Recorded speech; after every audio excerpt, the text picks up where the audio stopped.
Okay, so I'm back, y'all. It's Tiara, Madam Boss Lady. Welcome to the channel. But today we have to switch up the style. I haven't decided what I wanted to do yet, but I'll take y'all to the King's Beauty, to see what they got, and I can switch it up a little bit. Y'all know what it is. Let's go. So we have made it to the King's Beauty, and let's see what they got in here as far as color go. Cause y'all, I gotta switch it up a little bit. Let's go. Now y'all know I am notorious for some bright hair, and I usually go for the bright hair, but today there's so many colors to choose from. I gotta figure this out because look at my selection. Oh my God, where will I end up? So I'll take a fine time to get, I think this time I want like a pastel color, which everybody knows I hate pastel, but it looks like this would be one of these. I don't know, kind of like this silver looking look. I don't know, I'm about to see. We'll see at the end of this trip what I end up with, but I think it's going to be a lighter pastel color, either lavender or blue. I really like this blue too. Can't really see it, but it's the blue, black blue. I don't know yet, but I'm here and we will end up with something soon. So here we go. Now I bought this Motions. It was well, I got the label there, and it's a product that I'm sure they discontinue, but I was curious. I think it was going to be the right color. It did look to be the right color that I think I might want, but honestly, it didn't show up because I was supposed to use the heat for a long time, and I really didn't. I'm just trying to, this is my sample, so I'm trying to sample this and see what color I want, and that really was a good color for me, but honestly, it didn't last. It didn't even stay in there.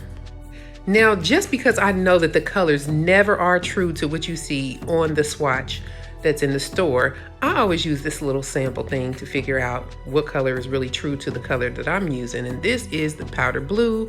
And this is the color that I actually wanted periwinkle, but powder blue looked more like the color that matched periwinkle. So I'm simply gonna add that to the swatch just to see what actual colors it is. And I won't really spend a whole lot of time on this. I'm actually gonna put this swatch on, or put the colors on the swatch and then actually blow it dry for a few seconds, probably like a minute and a half, just so that it can get some type of heat, because you might know that rinse activates with heat. I don't care if you have it on your head forever, chances of it activating is not really high until you add heat or for it to stay, just in case you didn't know that. And this color is absolutely out of my comfort zone. I do not like pastel colors. I've never liked pastel colors. And at this point, yeah, I'm just gonna try something new because I've been in this same black hair or dark brown hair for so long. It is annoying me real bad.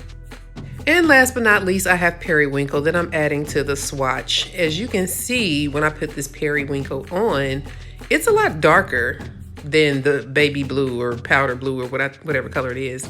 And I did not want my hair darker. I wanted it to be really a true pastel. So I was kind of worried that it would be too dark, and that's not what I'm looking for. So if this powder blue shows up like I want it to show up, I think we have found our color. I kind of wanted to put some silver in there, but I think I'm just gonna stick with the powder blue. Okay, so this is the color that we are, that first color, which is the Motions color. I don't even think they sell this no more. But this color did not show up. It has to go under the heat for like 45 minutes, which I'm not about to do. But these are the other two colors. This is the first one, and the second one is more purplish than the blue. So we're just gonna go with the one that I think looks the best. Now I am using this hair unit that I got from my distributor, who I never purchased 150 density from her. Never. And it's mostly because you can actually see with the blonde, the 613, you can actually see the tracks on this 150 density hair. And just a little advice, whenever you are purchasing 613 hair, make sure you get at least a 180 density or higher, because you're probably going to show the tracks, and you can't cover it up with the color. The color does not take to the tracks, the weft. It just doesn't. And so I'm actually going to use the method of directly putting the color on the hair. I'm not going to be really precise with this because number one, this is a very fine wig. And number two, I'm going to dip it in the hot water with another bottle of color in the end anyhow. So I'm not going to be, I just like for my colors to be a lot more dark and a lot more exaggerated. Even though it's a not very dark color to begin with, it's a pastel color, I still want it to be dark. I don't want it to be, this particular one, I don't want it to be very light, because like I said before, you will be able to see the tracks if it's too light. Now I know this part just might bore the hell out of y'all, so I'm gonna go ahead and speed it up so we can get to the other process.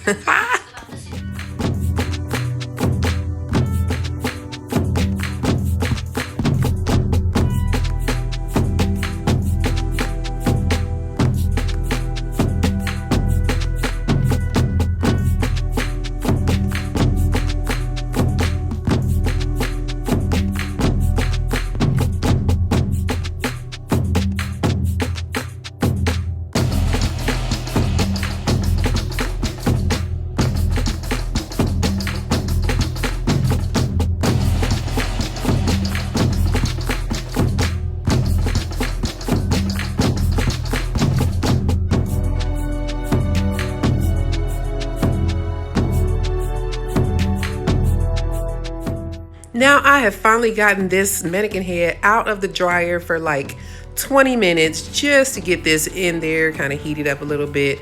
And like I said before, this does not activate on its own. It will hold some color, but it won't hold the exact color. So I'm dipping it in this hot water. You don't talk about that little cookie jar fish bowl. Don't play with me, y'all. So what y'all don't see is that I have blown dry the hair and I've taken it out, gotten it all together. Now the color turned out really, really nice. And again, I think that eventually, if this was a little bit lighter, it would have shown the tracks way more. The tracks are pretty prominent, and I got an idea on how to get rid of that. Maybe I'll put that on the next video or whatnot, but I'm gonna curl this hair real quick. Give me a few minutes, and nothing spectacular, but remember, this is a 150 density. So when you go out and buy your hair units, wherever you get them from, make sure that you get at least 180 density. I don't think you'll be happy with the 150 density unless you are used to wearing your actual hair, because that's what this is equivalent to. Now, another thing is that this hair is kind of longer than I normally wear it. This feels like it's like a 14 inch, a 12 or 14 inch.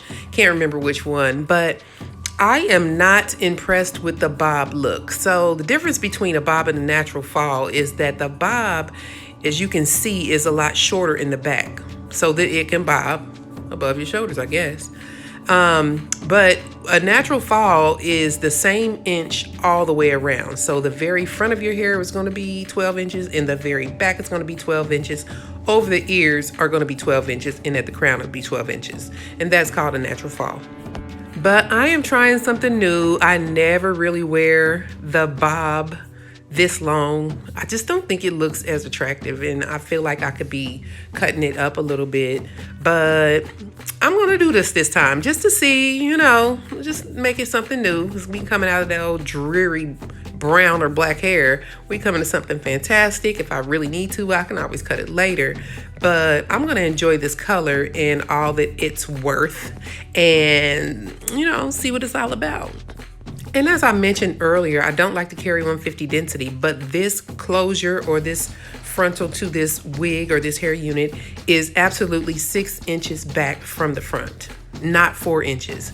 And that's the difference between my hair units and a lot of other hair units. I cannot stand the 4 inches back. I wish they would do away with that. It's fine for like an afro or something like that, but it is hideous when it comes to regular hairstyles. I mean, you should be able to part your hair back kind of far. And if you can't do that, why are we wearing this hair to begin with?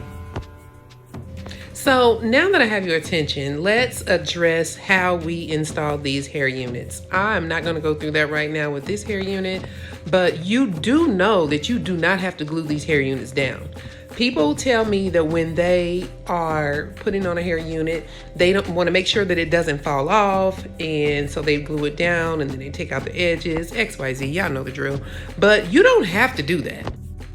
We definitely make glueless wigs now, and I really never like the fact that people make these wigs they're so exact, like everything is so perfect and in place. It just doesn't look very natural. So to me, I feel like that you can actually get a whole lot further with a hair unit if it doesn't look so slicked down or so polished and it looks more like your hair. Yes, I know that's not the popular move, but I will tell you this. If you are not using glue and you do figure out another alternative like the got to be in the black or just simple edge control, however you want to do it, I feel like you will save your edges. You will save the discoloration on your forehead. You do not have to make these a permanent fixture on your hair for 2 or 3 weeks. I feel like we are just way too afraid to not look like the next person or the last person. I don't think that we should have to glue these hair units down, period. And if you noticed any of my hair units in the past 10 or 12 years, I probably glued my hair down maybe 5 or 6 times. Mine are never glued down or hardly ever glued down because I just don't believe in taking out your edges, trying to look good for 1 week or 1 month or whatever, and then taking you a year to grow them back. I mean, come on, y'all, get real. Because I got edges, and I think that if you was to put a band in the back of your hair unit, or if you were to just kind of slick it down with maybe even some gel, you might have a better outcome than to be losing your edges and only look good for a couple of weeks. Because after a while, once you take out your edges, you're gonna have to wear a wig. Like, come on, y'all gotta get it together. We're not finna do that. We ain't gonna have to have a wig. We're gonna wear it because we want to. I also think that we should be having fun with hair units. Now, I've seen enough 30 and 40 inch weave to last me a lifetime.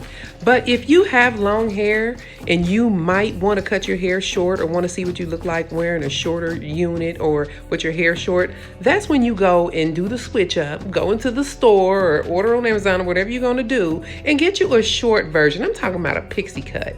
Be a little edgy these days because I'm going to always opt for color. Like, I'm already addicted to that. But you wouldn't have told me that 15 years ago that I would be wearing these colors. I stepped out on y'all, baby, and I don't even care no more. But if you are somebody who finds yourself always wearing the same length hair, the same color hair, the same style, you might want to switch it up if you wear weave. Switch it up from shoulder length hair to a pixie cut, or from a pixie cut to 24-inch hair. Like, do something different, change a little bit so you can get out of your comfort zone, and you might end up liking that look even better. But if you're stuck in the same look, we're not gonna know what era you in when we go through your pictures. Child, you're gonna look the same for the last 10 years and the next 10 years alike. So come on, get out of that comfort zone. And last but not least, I'm gonna have me some curls. I really don't do the straight hair, and that's something that I see all the time with clients coming in. Everybody wants a silk press. I cannot wait until this trend is over. Why not get some curls to do something a little different with your hair than you've done in the past? Because everybody getting a silk press, we look just alike. If you get you some curls or something, come on now, set yourself apart. And just a little reminder, just a teeny tiny reminder. Do not forget to follow me on Facebook, Instagram, TikTok, and YouTube. And make sure that you follow my other channel, which is called Madam.BossLady. That's also on Facebook, Instagram, TikTok, and YouTube. Okay? Don't be a hater, show a little love, and I'm going to show some love back. And put in the comment sections any questions that you might have for me. I'm going to answer your questions. So, yeah, that part. We are now at the end of this process. This is what it looks like. I'm not putting no wax on here or anything. I'm actually about to put a little tint on here. I mix a couple of colors of this foundation up, and because my color is a little bit more chestnut looking, then I mix this up just because it looks a lot better to my skin tone. This one on the left is a little dark, and the two that I mix together, it tends to be just right. So I'm gonna brush this on with my foundation brush, and you know what I'm saying.